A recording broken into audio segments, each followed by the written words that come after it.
Қараңыздар, өте әдемі шығады. Бұл жерде біз кроваттар жасадық, корпусный мебель, мысалы мына жерде гардеробный жасадық, қараңыздар. Осы жерде клиенттің тапсырысы бойынша бұл объект әлі біткен жоқ. Біткен кезде толық фото, видеосын көрсетеміз. Және де мына жерде тағы гардероб жасадық, қараңыздар.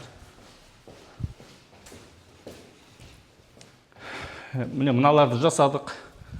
Және де одан бөлек мына жерде дәл осындай гардеробный жасадық қой. Мына жерде тартпалар бар.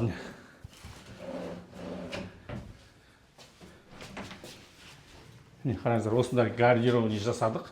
Егер осындай корпусный мебель керек болса, тоже бізге хабарласаңыздар болады. Одан бөлек, қараңыздар, мына жерде кроватьты әке қойдық, енді құрастырамыз. Мынандай ТВ зона жасадық. Қазір видеосын салып қояды тоже. Мынау таза шпон. Бамбук панель ондай емес, таза табиғи дуб. Дуб шпон ғой, өте әдемі, өте бай көрінеді. Және де мына жер мягкий жасадық. Бұл бір сөзбен айтқанда кроваттың изголовьясы полностью ғой, стенамен жасатқан.